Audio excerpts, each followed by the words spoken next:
Usted está a punto de sumergirse en los misterios de nuestros océanos y en el fascinante mundo de los acuarios marinos. Esto es Acuariofilia Marina, un mundo marino en la radio gracias a la Asociación Costarricense de Acuariofilia Marina, una organización sin fines de lucro comprometida con el acuarismo responsable y profesional.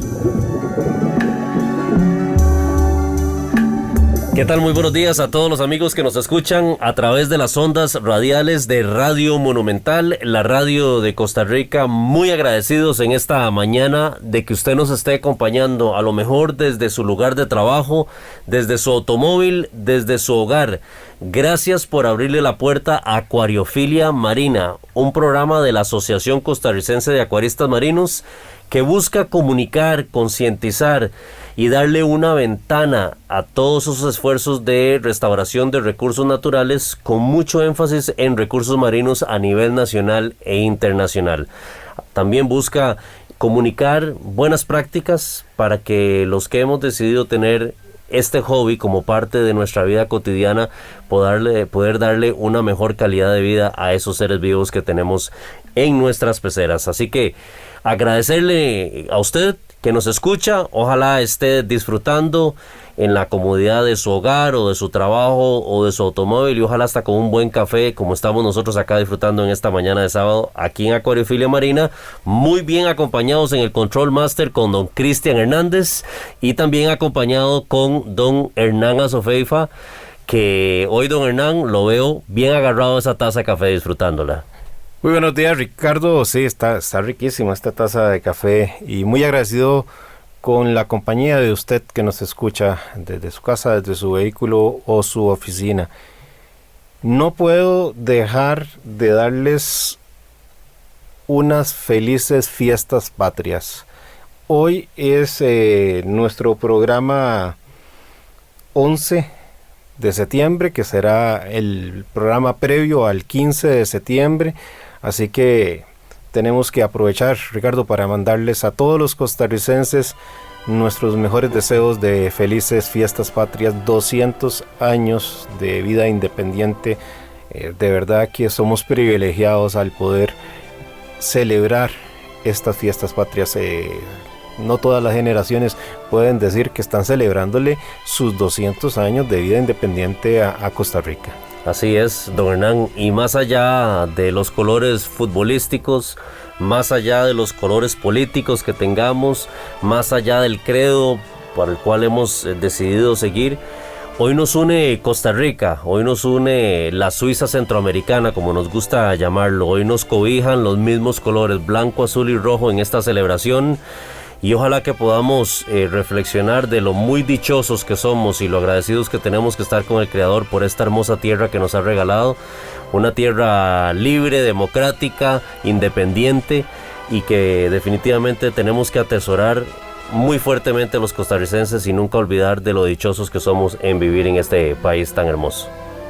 Ricardo, ¿cómo no sentirse emocionado, cómo no erizarse la piel cuando uno escucha esta música que nos tiene don Cristian sonando de fondo?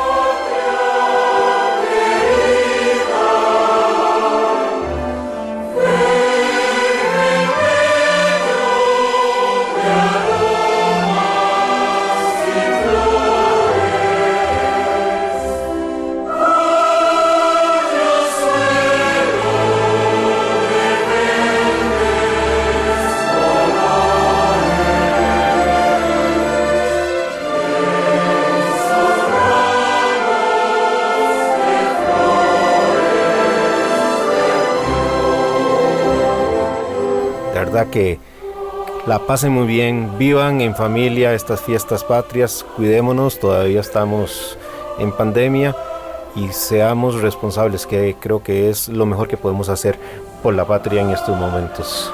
Que disfruten de Acuariofilia Marina. Hoy traemos un tema también interesante, la salinidad en nuestros acuarios marinos. Y para tocar un tema tan interesante y utilizando el librillo de los técnicos de fútbol, equipo que juega bien no se cambia, dicen los conocedores. Más que es un fiebre del tema.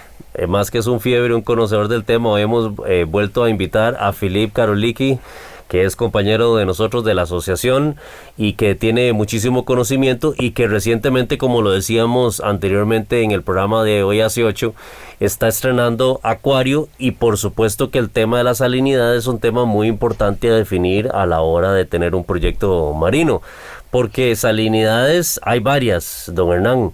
Inclusive la salinidad podría cambiar de valor si tenemos un proyecto de solo peces, por ejemplo. Podemos tener una cierta flexibilidad a que si tenemos un proyecto de un arrecife mixto en nuestro acuario. Pero bueno, vamos a darle los buenos días a don Philip, que ya lo vamos a meter en el tema. Philip, buenos días y muchas gracias nuevamente por acompañarnos acá en Acuariofilia Marina.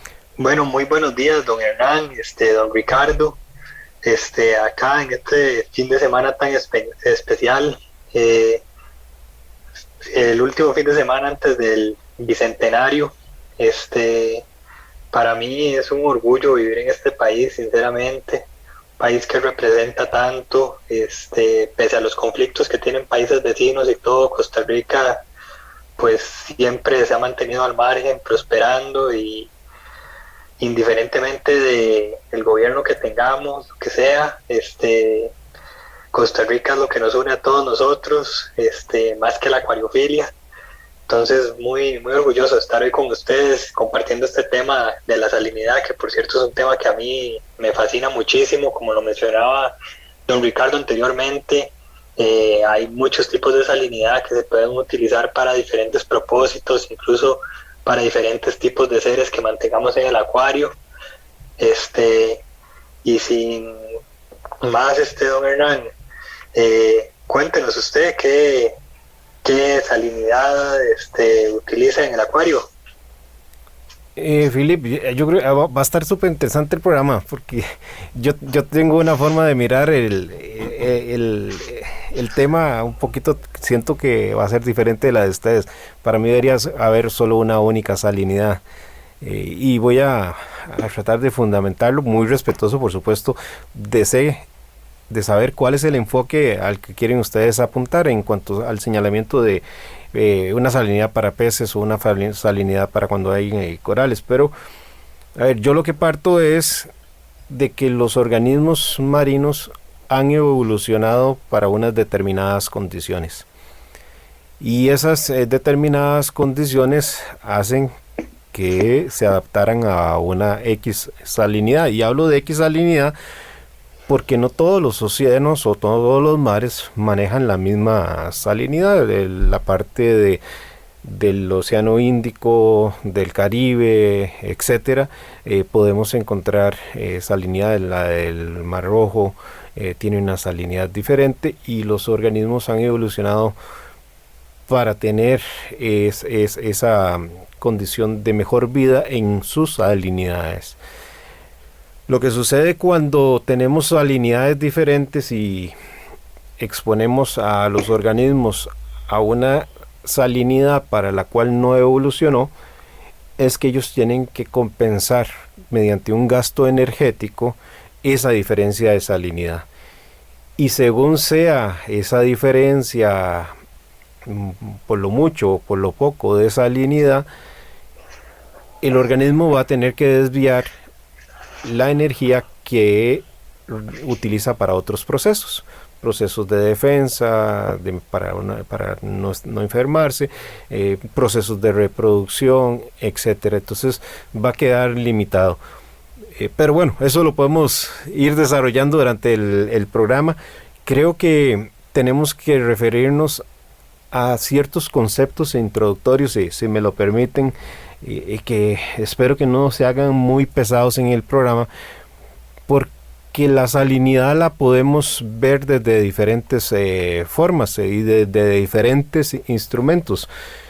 Por ejemplo, cuando hablamos de la salinidad en términos de densidad, a veces podemos hablar de salinidad en términos de la conductividad eléctrica que hay en ella. Entonces, cuando hablamos de salinidad en términos de densidad, básicamente lo que estamos hablando es del peso que hay en un volumen.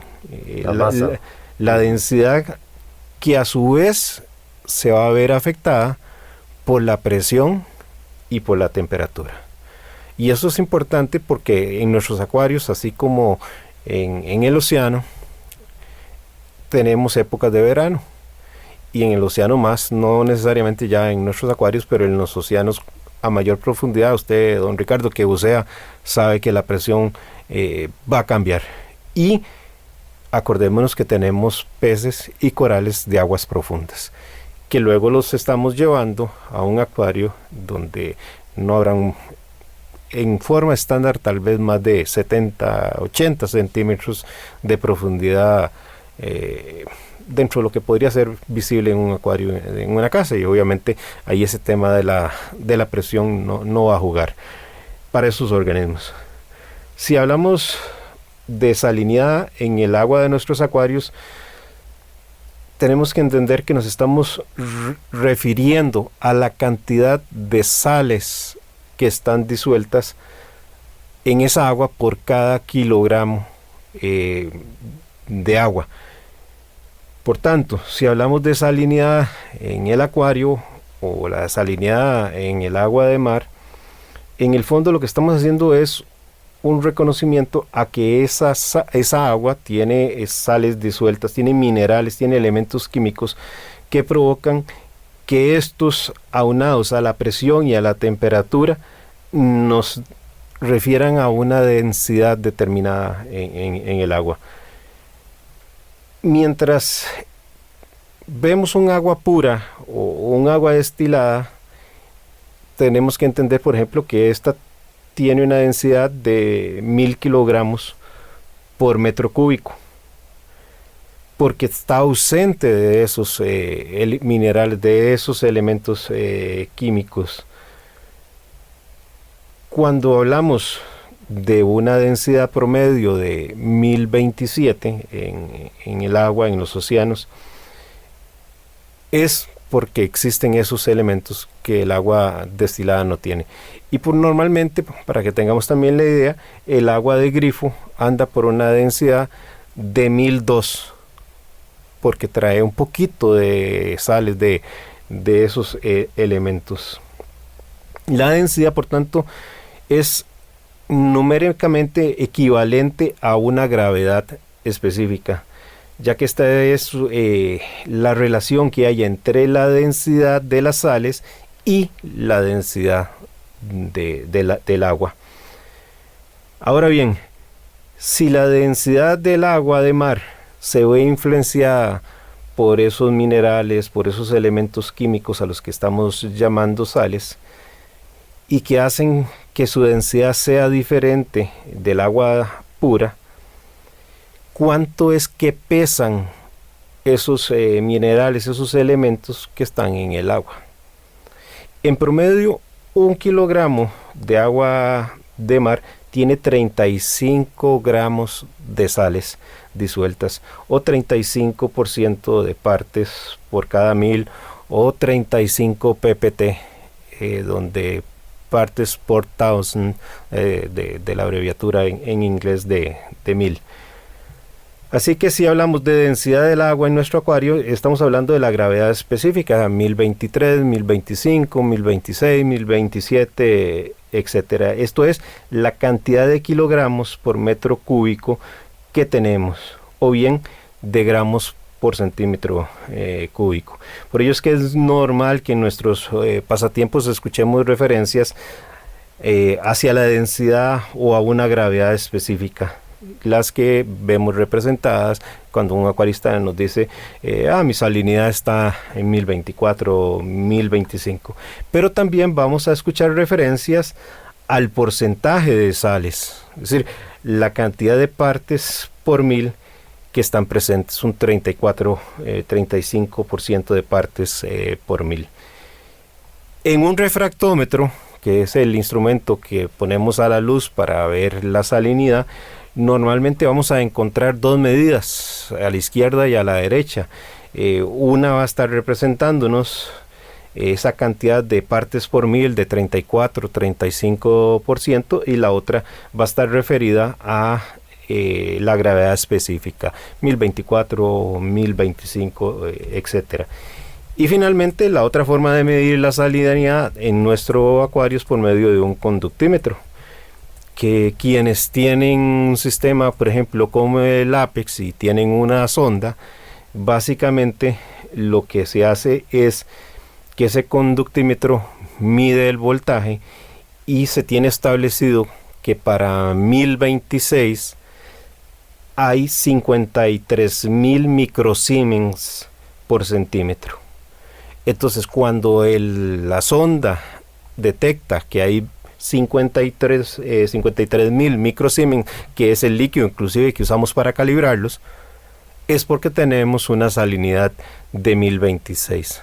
Lo que pasa cuando usamos este tipo de instrumentos es que nuestros equipos eléctricos en el acuario pueden interferir, generan un ruido eléctrico, y entonces esa medición de 53.000 microsiemens por centímetro cuadrado se ve distorsionada por ese ruido y se altera la lectura de la salinidad. Por eso algunas personas tienen problemas para calibrar las ondas de sus equipos, o bien se llegan a distorsionar con el paso del tiempo.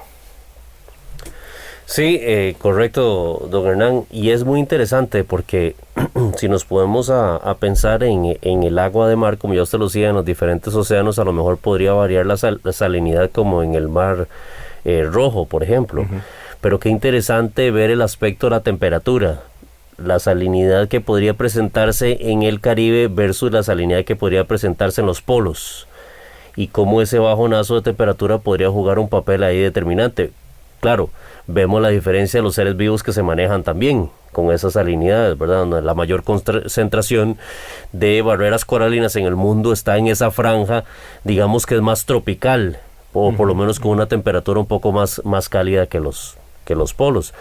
Y don Hernán, usted decía algo muy interesante, que era la composición de las sales que tiene el agua en general, ¿verdad? El agua de mar en este caso.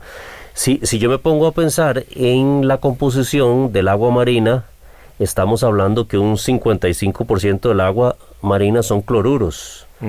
Sí, en un litro de agua de mar, digámoslo así, en promedio, por esa observación que hacíamos de la salinidad que puede tener el Mar Rojo con la del Caribe, con la del Océano Índico, allá del gran triángulo de arrecifes, tenemos en promedio 965.5 gramos de agua, y la diferencia son las sales. Y ahí el cloruro y el sodio, la sal común y silvestre que tenemos todos en nuestras mesas de cocina, son los elementos más abundantes. El sodio es el que le seguiría, estaría por debajo del cloruro. Un 30% aproximado de sí, contenido. Sí, exactamente. Entonces, cuando alguien realice un examen, un análisis de ICP, y viene un sodio muy alto, lo que tiene que poner atención es a su refractómetro. ¿Por qué? Porque tal vez esté mal calibrado y lo venga engañando. Entonces el ICP ahí nos ayuda, si está muy bajo ese sodio, si está muy alto este sodio, saber que tenemos que revisar la salinidad. Sí, estoy de acuerdo. Y para seguir con los elementos de composición del agua de mar, decimos que el sulfato es cerca del 8% del agua, y después de ahí tenemos algunos elementos como el magnesio, que representa un 3.7%, el calcio, que viene a representar aproximadamente un 1.2%, el potasio un 1.1%, pero como usted bien lo sabe, don Hernán, la mayoría de los instrumentos de medición que tenemos nosotros, hogareños, de casa, miden elementos como el calcio, el magnesio, la dureza o alcalinidad del agua, nutrientes, pero no miden el sodio o el cloruro, sino lo medimos a través de instrumentos como el refractómetro, o usamos un hidrómetro, que ya es un elemento que ya casi no se usa, pero para profundizar realmente, como usted lo decía anteriormente, hay que hacer una prueba de ICP. Así es, sí. Philip. Don Hernán, sí, a mí la verdad, yo utilizo los medidores digitales de esta marca Hanna, me gustan mucho, y el refractómetro siempre utilizo pues dos métodos para tener más certeza. En lo personal, sin ofender a nadie, el que menos me gusta es el hidrómetro, si no me equivoco es que se llama, el que uno le echa agua y sube como una agujita. Ese me parece muy impreciso. A ver, nada más para hacer una observación. Yo sí soy de los que uso el hidrómetro. Lo que sí yo he visto y afecta a muchos acuaristas, uno es no tener una redundancia. Yo creo que la sonda y el hidrómetro, uno por lo menos debería tener una redundancia. A pesar de que tenga uno una sonda, siempre tiene que tener un instrumento que le permite la verificación. Y en el caso de los hidrómetros, lo barato sale re caro, porque con solo volver a mirar un hidrómetro hay muchas marcas que se descalibran. Entonces, una recomendación muy sana es, previo a hacer la medición, si usted tiene un hidrómetro, calíbrelo, salvo que tenga la certeza de que tiene una muy buena marca y ya su experiencia le diga que le permite 2 o 3 medidas sin descalibrarse. Perdona, Filip. Y valga el comentario antes de que Filip retome, don Hernán y Filip y amigos que nos escuchan. Un programa interesante sería redundancia de mediciones, don Hernán, que vemos muchas discusiones en los grupos de Facebook y de WhatsApp acerca de que mi único elemento de medición, así sea un elemento caro o barato, me está fallando, y entonces ahora qué hago, no sé por dónde anda mi acuario. Y eso es como cuando a uno se le apaga el sistema de controles del carro. Imagínense que se le apague lo de la gasolina, el speedómetro, el tacómetro, etcétera, y que uno ande el carro a ciegas. Es básicamente el mismo efecto. Será un... Sí, ese sería un tema interesantísimo, que se habla mucho en grupos de que tengo un test de tal marca y me da esto, pero el de otra marca me da esto, pero como este es más caro, entonces me inclino a esto, y no siempre es así. Pero bueno, volviendo al tema de la salinidad, como don Hernán lo mencionaba, siempre es muy importante estar calibrando el equipo que usemos, sea digital, o sea manual. En el caso del refractómetro, yo por ejemplo siempre antes de usarlo, yo tengo un galoncito de agua destilada, el agua de ósmosis igualmente funciona. Yo le echo una gotita para ver que esté en cero, nada más como para cerciorarme. Lo calibro más o menos una vez al mes, cuando calibro el digital con la solución que viene a 35 ppt, para cerciorarme que estén bien ambos equipos, y así me ha ahorrado un montón de dolores de cabeza, porque en algún momento usaba uno solo y no lo calibraba frecuentemente. Entonces sí mandaba a hacer un ICP, y de hecho me daba cuenta de eso, que había irregularidades en el sodio, pero utilizando este método ya eso pues ha quedado atrás.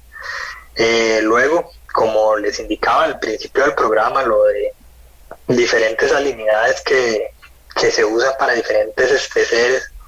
En lo personal, en una pecera de arrecife, yo, al menos en la mía, yo uso que esté siempre entre 1025 y 1026, que es como lo más aproximado a lo natural, y da como cierto margencito de error en caso de que el autorrelleno eche un poquito más de agua, de que se haya quedado el autorrelleno sin agua y no me haya dado cuenta y se evapore. Entonces, de tener ahí como un puntito de colchón, por así decirlo, ¿verdad? No sé qué opinan ustedes con respecto a eso. Yo personalmente uso el refractómetro como fuente de información principal, pero tengo que confesar que uso también el hidrómetro como segunda referencia, no el de aguja, sino el tipo como si fuera el de vidrio, que es como un termómetro que se pone a flotar. Por supuesto que lo que hago es sacar un poco de agua y lo pongo a flotar, porque no se puede poner dentro del acuario, el movimiento del agua te puede engañar. Y sí, Philip, manejo un rango similar al tuyo. Excelente. Bueno, Hernán, déjeme contarle así brevemente por qué es que yo soy partidario de utilizar salinidades diferentes. Y esto esta espinita a mí me surgió porque conocí a un criador muy famoso de peces payaso en Estados Unidos. Y él pues me comentaba que ha realizado pues múltiples experimentos con la reproducción de estos peces. Nada más un gran paréntesis, perdóname. Ojo que dentro del concepto de la evolución de las especies, los umbrales de tolerancia varían de especie a especie, y particularmente el pez payaso es uno que tiene los umbrales de tolerancia más amplios de salinidad. Claro, sí, completamente de acuerdo, y más que son criados en cautiverio y han ido desarrollando pues un umbral aún más fuerte, ¿verdad? Lo que él me comentaba para comenzar un poco por ahí es de la forma en la que beben agua los peces, por así decirlo, que es un proceso osmótico, si no me equivoco, que se llama. Y en los peces marinos ellos tienen que desalinizar un poco el agua, dependiendo de la especie. Unos desalinizan más o menos el agua cuando la ingieren. Ese es un proceso que en el pez le consume pues muchísima energía realizarlo. Entonces él me comentaba que en el experimento que él realizó, que agarró peces de las mismas camadas y los criaba a salinidades más bajas y otros a más altas. Para su sorpresa, los de salinidades más bajas crecieron con una tasa pues más alta. Correcto. Luego, otra ventaja que me comentó que tenían, y por la cual la mayoría de importadores y exportadores de peces utilizan salinidades un poquito más bajas, de 1020, incluso 1018, es por dos principales motivos. Número uno, los peces cuando vienen de su viaje, por lo general vienen un poco débiles, desanimados a comer y todo, y al tener la salinidad más baja se ayuda a conservar un poco más la energía de sus peces. Entonces, si el pez pasa algunos días como medio quitado para comer, eso les ayuda pues a sobrevivir mejor, ¿verdad? Este proceso. Y luego que la mayoría de invertebrados tienen mucha dificultad para sobrevivir a una salinidad baja. Incluso muchos tratamientos para enfermedades se aconseja utilizar hiposalinidad, que pues no es mi método favorito, pero lo he utilizado anteriormente con bastante éxito, y la verdad pues como última alternativa no lo recomendaría, porque hay otros que prefiero tomar posterior a ese, pero como alternativa media me parece muy bueno. Y ayuda, por ejemplo, que si el pez está medio débil también cueste más que se enferme. Yo en lo personal, si fuera a hacer una pecera de solo peces, la mantendría con una salinidad de más o menos 1020 a 1021, por esto mismo, como para si hay alguna, bueno, yo siempre hago cuarentena a los peces, pero que si por A o por B ingresara algún ser no deseado, una enfermedad o algo, tratar pues de prevenirlo un poco de este método, y pues que la mayoría de peces no resiente tanto vivir a esa salinidad. Aquí es muy importante pues sí hacer énfasis a que la mayoría de peces, hay peces que son muy muy delicados, que sí no les gustan los cambios de salinidad. En el caso de los invertebrados y corales, pues jamás consideraría utilizar una salinidad así de baja. Sé de personas que se les ha bajado la salinidad así por mal uso del equipo, un autorrelleno dañado, etcétera, y pues dice, les han resentido los corales, no se les han muerto, pero no, como les mencioné, no es lo ideal. Y hay muchos seres que en especial algunas estrellas de mar, si no me equivoco, que son súper intolerables a los cambios de salinidad, y entonces ahí sí hay que tener mucho cuidado. Muy bien, usted está escuchando Acuariofilia Marina, aquí en los 93.5 de Radio Monumental. Enseguida volvemos con Acuariofilia Marina, un mundo marino en la radio, gracias a la Asociación Costarricense de Acuariofilia Marina.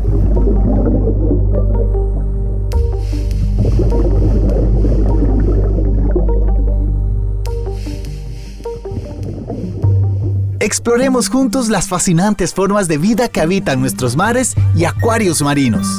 Acuariofilia Marina está de vuelta. Estamos de regreso en Acuariofilia Marina hablando sobre la salinidad. Philip, perdona que te interrumpiera, pero tenemos que ir a cortes comerciales, entonces continúa con la explicación que nos traías. No hay problema. Bueno, como les comentaba, hay seres vivos que son más flexibles o menos flexibles a los cambios de salinidad. La mayoría de peces pues son bastante flexibles en cuanto a eso. Como lo mencionaba anteriormente, mi pecera trato de mantenerla en 1025 para tener ahí pues un colchoncito para arriba y para abajo de más o menos un punto. Sin embargo, don Hernán y don Ricardo, ahora con la pecera nueva mía, por ejemplo, los primeros días de ciclado yo la mantuve con una salinidad de 1016 aproximadamente para fomentar la colonia bacteriana. Luego, posterior a eso, yo introduje la mayoría de peces primero, antes que los corales, los introduje con una salinidad ya de 1020. En este momento, o sea, bueno, muchos de ustedes saben lo que pasó con mi pecera. Los peces, algunos están en el acuario, otros en la casa de un amigo, y si no tenía, digamos, una pecera de cuarentena armada en ese momento, yo siempre trato de hacer cuarentena, pero bueno, los eché en la pecera así, salinidad 1020, los dejé como 3 semanas así, no desarrollaron ninguna enfermedad a simple vista, andaban comiendo bien, buen comportamiento. Posterior a eso comencé a subir la salinidad bastante lento. Yo pues no recomiendo subir más de 3 puntos de salinidad o bajar 3 puntos de salinidad al día en un pez, y mucho menos hacerlo de forma rápida. O sea, yo recomiendo por cada punto de salinidad mínimo 1 hora de goteo, a 1 gota por segundo más o menos. Y bueno, fui subiendo la salinidad hasta llegar a 1025 y posterior a eso ya introduje corales e invertebrados en la pecera. Esa ha sido básicamente la experiencia mía con la pecera nueva. Muy bien. Yo lo que quisiera tal vez aportar, y siempre he dicho, en nuestros pasatiempos hay muchos caminos para llegar a Roma. Sí, pero sí quisiera dejar establecido que no todos los organismos, y hablo aquí de peces para limitarme a este grupo, tienen los mismos umbrales de tolerancia. Un pez payaso o los peces payasos tienen un umbral muy bajo, entonces cuando le bajas la salinidad a 1020, 1021, él no está afectado, está perfectamente en condiciones para las cuales su proceso de evolución lo ha acondicionado. Obviamente, y en eso es mucha razón ya Philip, al haber menos salinidad, ese organismo, ese pez payaso, va a tener un menor gasto energético, que es lo que yo lo apuntaba al inicio de este programa. Pero no siempre es lo mismo con otros organismos. Entonces, lo que uno, por lo menos yo recomiendo, es conocer muy bien de dónde viene cada pez. Conocer cuáles las salinidades. Si estás trayendo peces de Australia o son originarios de Australia, de Indonesia, y también traes del Mar Rojo y tenés algunos del Caribe, etcétera, conozcamos cuáles son las salinidades promedios que hay en esos océanos y busquemos una media que le sirva a todos los organismos, porque efectivamente el pez va a tener que hacer más uso de energía para hacer compensaciones, y por igual efectivamente también tenemos que entender que los acuarios o las tiendas manejan salinidades inferiores por temas también de profilaxis, de que el pez gaste menos energía, pero estamos partiendo de que están en esas tiendas de forma temporal y no de forma permanente. Un acuario en nuestras casas, los organismos viven en forma permanente y tenemos que dar las mejores condiciones para que vivan, ojalá se puedan reproducir y desarrollarse plenamente. Para los que están interesados, Philip ahora nos hizo un comentario muy interesante sobre el tema del intercambio de sales, y en los podcasts de la asociación tenemos uno donde hacemos la comparativa de lo que es ese intercambio osmótico cuando hablamos de peces de agua dulce y cuando hablamos de peces marinos.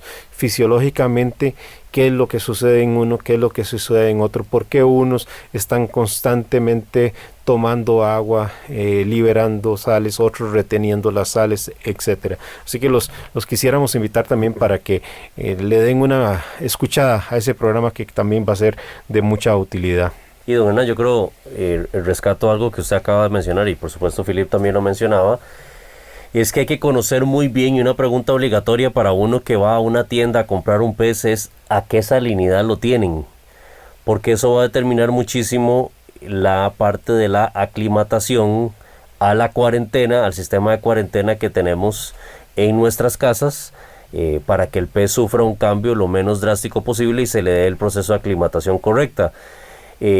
A pesar de que hay muchos avances en la reproducción en cautiverio de estos animales, hablábamos de que la gran cantidad de payasos, por ejemplo, que vienen al país, son reproducidos en cautiverio y ya a lo mejor vienen con otro tipo de salinidad, pero han venido evolucionando a través de cientos y cientos o miles y miles de años, como usted lo decía, don Hernán. Entonces hay que tener este aspecto muy presente y no olvidar, Philip, como lo decías anteriormente, que cuando se hace una aclimatación por goteo, algo que uno tiene que mantenerle un ojo siempre es al movimiento del agua y la oxigenación del agua, porque ese pez, si no hacemos un goteo correcto, la manguerita va para adentro y no hay movimiento de agua, pues rápidamente podría quedarse sin oxígeno, especialmente si es un pez de buenas dimensiones. Sí, además agregarle a eso, don Ricardo, que si no hay algo que esté moviendo el agua, no se va a realizar una mezcla correcta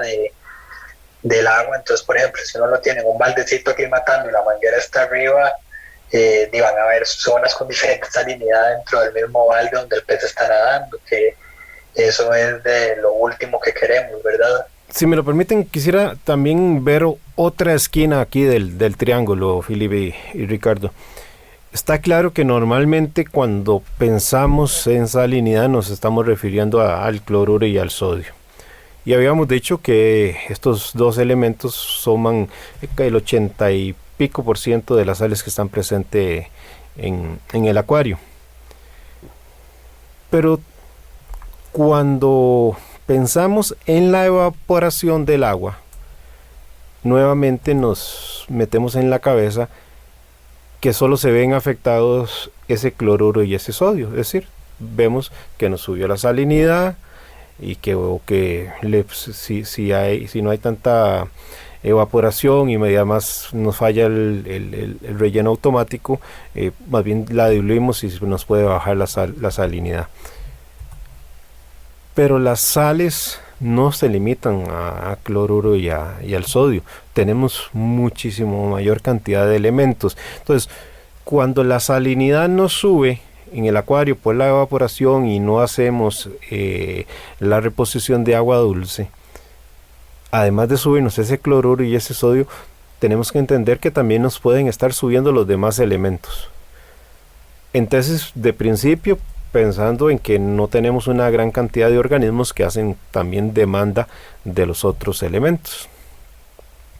Entonces nos puede subir el potasio, nos puede subir el sulfato, el magnesio, el calcio, etc. Cuando a ese cloruro y al sodio le sumamos ese sulfato, ese magnesio, ese calcio y ese potasio, estamos ya hablando del 98.1 de las sales presentes en el acuario. Entonces imagínense lo pequeñito que es ese 1.9 restante que agrupa todas las demás sales y la importancia que tienen estas sales para los procesos de vida de los organismos que tenemos en el acuario, porque no podemos poner en duda la importancia, por ejemplo, de un yodo balanceado, de un hierro, como hablábamos en el programa anterior, para el refugio y otros procesos que realizan los organismos, etcétera. Entonces hago este señalamiento porque el aumento, cuando hay una evaporación y no hay consumo por parte de corales o de otros organismos, de otros elementos como vanadio, níquel, cobre, cobalto, yodo, etcétera, tenemos que entender que la buena práctica de estar reponiendo el agua evaporada no es solo para controlar ese cloruro y ese sodio, sino para que realmente tengamos un balance iónico de todos los elementos que están en el acuario.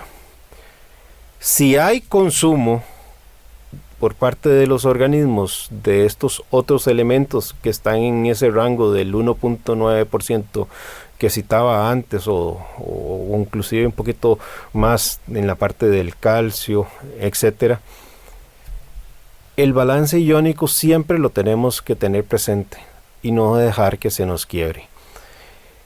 En oportunidades puede ser que el simple cambio de agua sea suficiente para reponerlo, pero no siempre. Y quiero poner un ejemplo. Supongamos que tenemos un acuario de 200 litros y que acostumbramos a tener un calcio en 400 ppm. Al cabo de una semana se nos consumen 10 ppm de ese calcio. Como a la semana tenemos la costumbre de hacer el cambio de agua, supongamos que le hacemos un cambio de agua inclusive hasta fuerte, un 40%. Y estamos usando una marca de sal que ya viene con 400 ppm de calcio, para hacer fácil el ejercicio. Eso quiere decir que después de ese cambio de agua vamos a tener un 60% del agua con 390 ppm de calcio, porque habíamos perdido 10 ppm de aquellos 400. Y vamos a tener un 40% con 400 ppm de calcio, porque es la nueva sal que preparamos de la cubeta. Eso nos da una mezcla entre ese 60 y ese 40 que hace que nuestro calcio no llegue a los 400 originales, sino a 394 ppm. Entonces, aún cuando hicimos un cambio de agua importante, no volvimos a dejar el calcio en su nivel.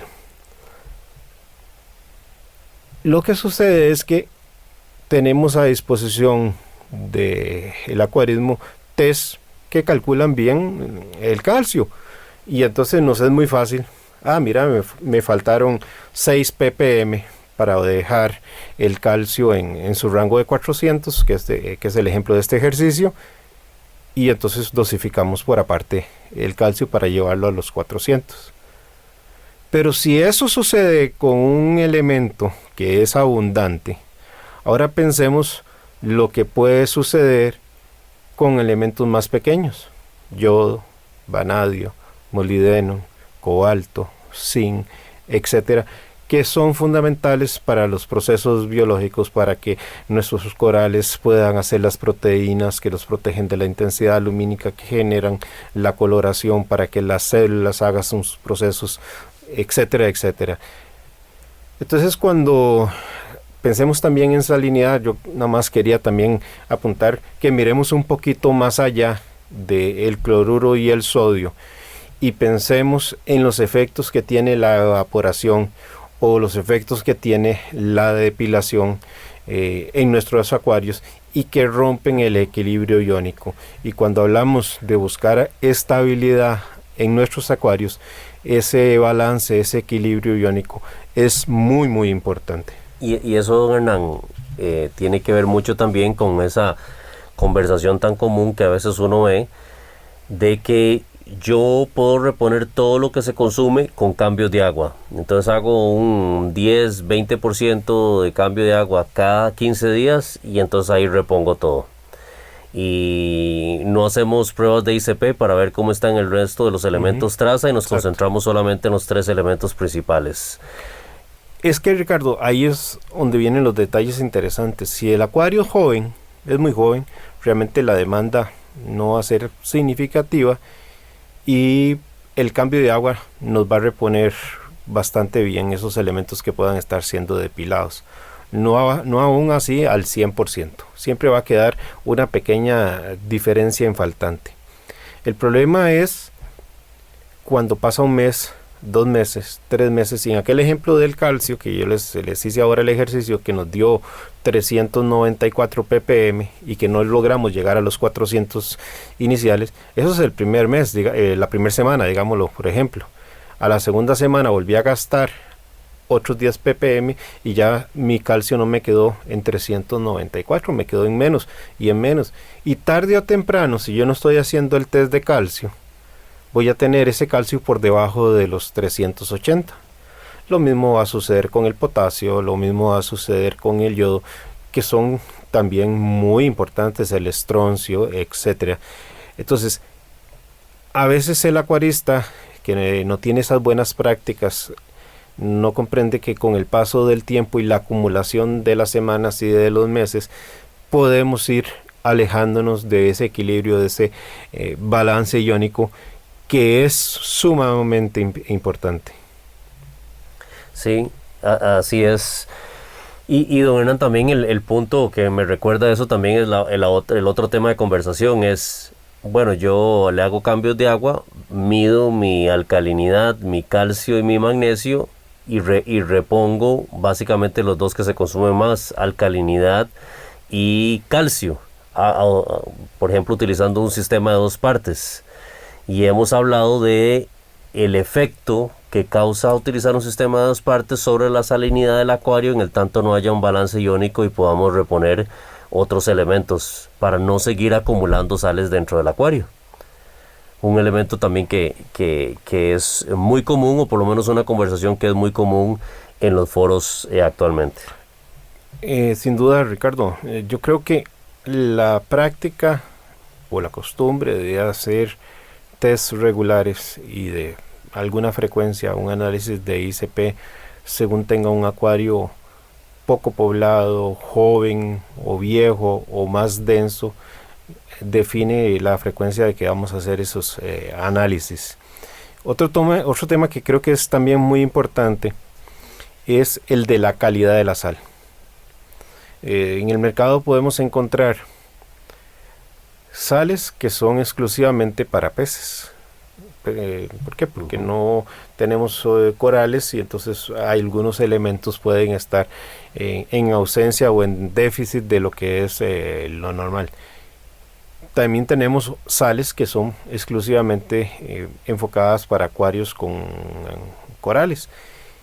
Y aquí en esa gama pues tenemos sales que se usan con materia prima de calidad industrial o farmacéutica. Pues la recomendación yo siempre la daré de que se use sales con calidad farmacéutica. Porque así como daba el ejemplo del calcio y como en el cambio de agua aún no reponemos el 100%, porque la única forma sería hacer un 100% de cambio de agua para el caso del calcio, lo mismo sucede en el proceso inverso. Cuando tenemos algún contaminante, ese contaminante puede ser insignificante en el primer cambio, pero conforme pasen los sucesivos cambios de agua, la semana, los meses o el año, tarde o temprano ese contaminante se va a ir acumulando y va a ir llegando a un rango donde lo hace perjudicial para la buena salud de los organismos. Entonces, los defectos que pueda tener la sal preparada con materia prima de calidad industrial, por supuesto que van a ser mayores que aquella sal preparada con material farmacéutico. Tenemos una mayor tranquilidad. Y lo otro es, busquemos la buena reputación del fabricante, porque no en pocas ocasiones no solo se trata de tener calidad de materia prima farmacéutica, sino cómo se preparan los lotes, porque estamos hablando de elementos que acabamos de citar algunos, y si son mal mezclados podemos tener un lote que tenga mayor concentración de un elemento y un lote que tenga un déficit porque fue mal batido o fue mal mezclada en su proceso de fabricación, y eso también es de observancia. Don Hernán, y ahí también sería bueno agregar la forma correcta de mezclar la sal según la recomendación del fabricante. Correcto. Porque no es lo mismo mezclar, por ejemplo, sal de la marca Brightwell que dice mézclese 24 horas a una Red Sea que dice no mezclar más de 4 horas. Y también hay sales que se prestan más para almacenarlas una vez preparadas que otras, ya que ocurren precipitaciones en las mismas y sus parámetros cambian del día que se mezcló al día siguiente a 15 días después de que se van a usar. Hay unas que tienen un poquito más de resistencia a precipitaciones, como lo es la Tropic Marine, a una como la Red Sea de parámetros altos, la de cubeta morada, de cubeta negra, perdón, que esa sal, si uno la deja almacenada, sufre cambios serios en la alcalinidad y otros parámetros. Sí, totalmente de acuerdo y muy válida la observación, Philip. Yo, para ir terminando aquí mis aportes, también quería referirme a otro punto, si me lo permiten, y es que a veces la gente no se preocupa porque se nos dé esa acumulación de salinidad con la evaporación. Fuera de lo que ya señalé de que el organismo tiene que hacer un mayor uso de energía para compensarlo, va a llegar un momento en donde el organismo ya no puede asignar más energía. Entonces, no es que digamos me voy a desentender porque yo sé que el organismo va a estar trasladando energía y ahí va a salir mientras resuelva el problema. Cuando a una salinidad, por ejemplo, puede alcanzar los 37 partes por mil, ya estamos en un rango que dentro de esa esfera de tolerancia que tienen los organismos podría ser mortal. Hay muchos corales que ya a ese rango de salinidad, y ni qué decir también de otros invertebrados de los cuales Philip señaló, por ejemplo las estrellas, ya son rangos mortales. Ya no se trata de si el organismo puede seguir desviando energía para hacer compensaciones, ya estamos en rangos que son incompatibles con la vida. Bueno, y ya para ir cerrando, mi último aporte en realidad es una sugerencia a todos los acuaristas, es uno muchas veces deja de lado la medición de salinidad en la pecera, a veces da perecilla hacerla, o simple y sencillamente uno lo deja pasar por alto. Háganla, muchachos, háganla. La salinidad es uno de los parámetros más importantes, si no el más importante. Además, hay hoy por hoy muchos equipos, sistemas de autorrelleno, electrónicos, mecánicos, que permiten y ayudan a mantener la salinidad en su punto. De igual manera, siempre hay que estar midiendo, porque estos equipos pueden fallar, pueden haber irregularidades a la hora de hacer un cambio de agua, entonces hay que medir la salinidad muy seguido. Sobre todo, Philip, creo que tenemos que entender que la temperatura afecta la salinidad, y en estas épocas de verano tenemos que ser muy religiosos con esas mediciones, porque la alta temperatura nos va a afectar. La baja temperatura también, pero también va a ralentizar el metabolismo de los organismos. Pero salinidad alta con temperaturas altas no es un buen consejero, porque el organismo tiene que desviar energía para atender el problema de salinidad y energía para atender el problema de alta temperatura. Sí, así es, don Hernán. Y yo, si me permiten complementar también lo que dijeron ustedes, compañeros y amigos que nos escuchan, yo recomiendo y quiero volver al punto de ver esto más allá de la salinidad. Yo recomiendo que si uno utiliza una X marca de sal, trate de darle la mayor estabilidad al acuario. Entonces, lo que yo considero es que se utilice una sal que vaya muy pegada o muy de la mano con los parámetros que uno utiliza en el acuario, para evitar que en un cambio de agua haya un cambio drástico, a lo mejor no del nivel de salinidad que estamos introduciendo en el acuario, pero sí de los parámetros que van acompañando esa sal, para que los seres vivos nuevamente no sufran un cambio drástico y no haya una inestabilidad en el acuario, por lo menos mientras se estabiliza nuevamente. Así que, don Hernán, el tiempo nos ha ganado. Un tema interesante, la salinidad en los acuarios marinos, algo que creemos es muy cotidiano, pero que hay que darle mucho ojo. Y como ya lo decía Philip, hay equipos electrónicos que permiten hacer autorrelleno para poder mantener la salinidad y la reposición del agua dulce en los acuarios, pero hay que estarla midiendo, hay que estarla monitoreando como un elemento muy importante. Nos retiramos, Ricardo, deseándole a todas las personas que nos han acompañado que disfruten de unas hermosas fiestas patrias. Disfruten en familia y celebremos 200 años de vida independiente. Nos vemos el próximo sábado. Saludos. Acuariofilia Marina, un mundo marino en la radio, gracias a la Asociación Costarricense de Acuariofilia Marina.